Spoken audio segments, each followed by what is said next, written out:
My name's Anthony Bale and I'm a professor of medieval literature. Welcome to my exp.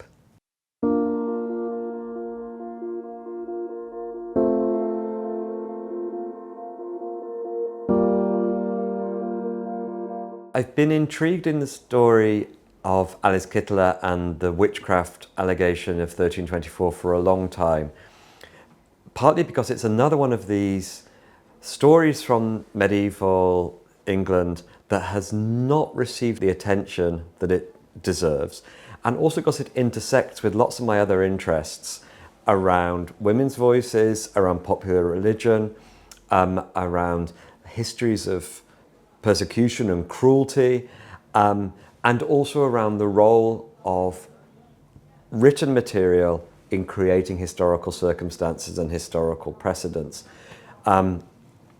Alice Kittler was a woman in early 14th century Ireland, and she was in the town of Kilkenny, which was then part of the Norman English colony in Ireland.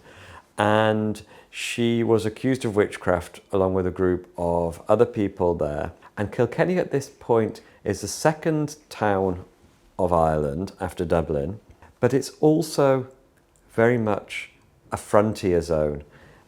It's an entirely English town, but about 10-15 kilometres away, the Gaelic Irish population was living and had earlier been expelled from Kilkenny.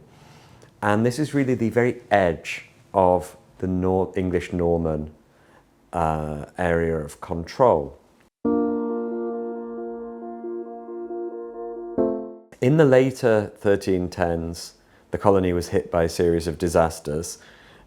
The Scottish invasion, which was very, very disruptive and very, very violent, a famine and an affliction of the animals, and various kind of social tensions. And at the same time, a new bishop arrived in Kilkenny, a man called Richard Le Dread from Avignon. He was directly appointed by Pope John the 22nd, and it was him who accused Alice Kittler of witchcraft. And this was an unprecedented, really original allegation, not just in Ireland, but in Latin Christian Europe. Kittler herself denied the allegations, and she had a variety of very influential people around her who also denied the allegations. And the source we have for understanding this is the account of the case written by Bishop Richard Le Dread afterwards, or written for him, and probably designed to be sent to the Pope in Avignon. It's a very important case in thinking about how a bishop and how the church more broadly was constructing witchcraft at this time. This is a very well-established fulcrum or moment in a transformation of the church's thinking about heresy and magic. And other historians have written about this in a lot of detail, that at the papacy in Avignon at the time, particularly led by John the 22nd, develops an idea of heresy which embraces magic, and an idea of magic which is itself inherently heretical. And the difference here is that earlier magic had been understood as being wayward, if it was malicious in intent, and an error, but ultimately a kind of fantasy, a mirage induced by the devil. Under the papacy of John the 22nd, it actually comes to be seen as a diabolical pact that the magician or the witch makes with the devil, and that the magic is itself efficacious, it can harm. And we see this being tested in the trial of the Knights Templar and in some of the trials in Languedoc at the time, but it really achieves its first form around witchcraft in Kilkenny in the trial of Alice Kittler and her group. In the trial record, the activities that Alice Kittler and her group are accused of are absolutely the standard kind of allegations that have subsequently become identified with witchcraft. At the time, they were not standard at all. So she's accused of meeting at a crossroads with a group in secret.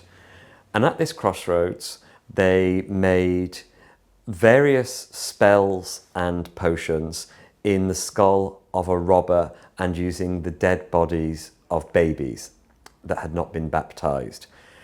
They also met with a devil, a demon, called Robin, and he sometimes appeared as a cat, sometimes as a black dog, and sometimes as a black Ethiopian African man who they worshipped, who they made false church services with, mocking the ceremonies of the church, and whom they tried to harm other people with.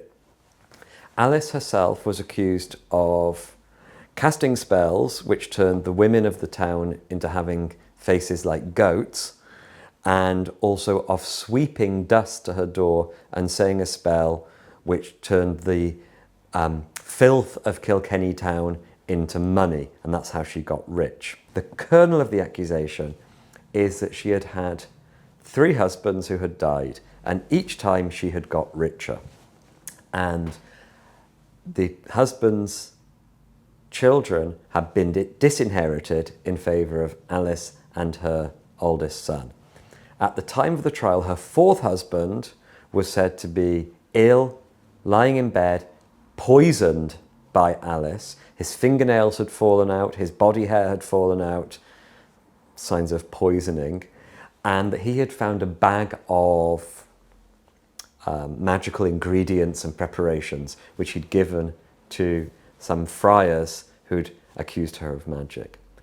So at the heart of the allegation is financial jealousy and arguments about an inheritance. There's kinds of witchcraft circulating at this time. What isn't yet established and what really crystallises in Kilkenny is the identity of the witch.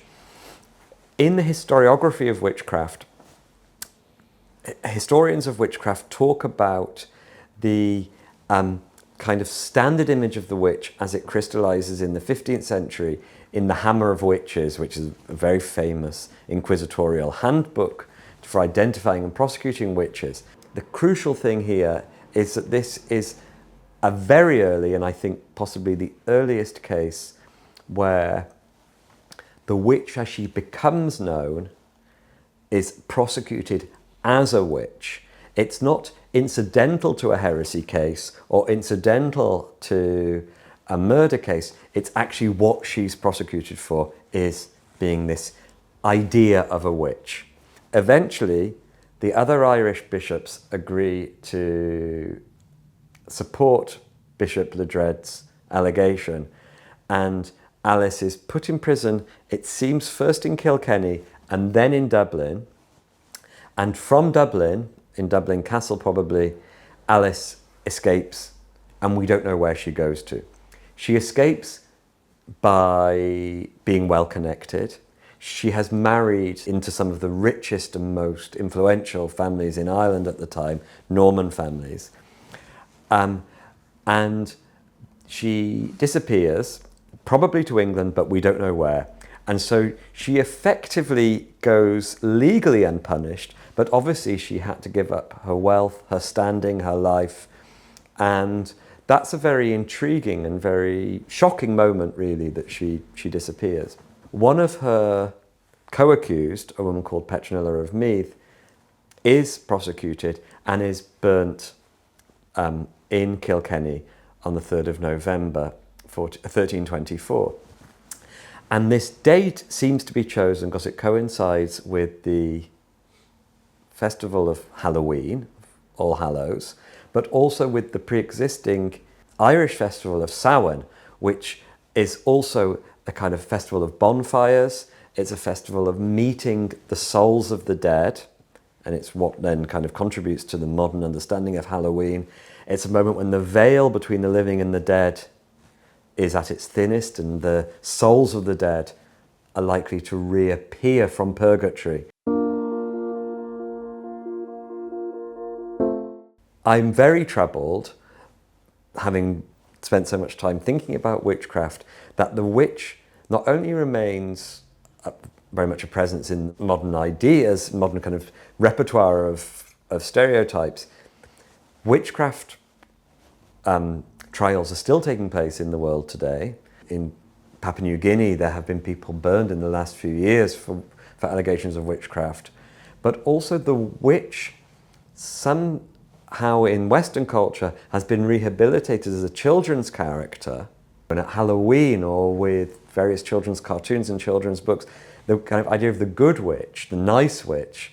And I think this is somewhat problematic because the witch comes out of a deeply misogynistic, deeply anti-feminist ideology of the Middle Ages, and is very much connected to violence against women and the erasure of women.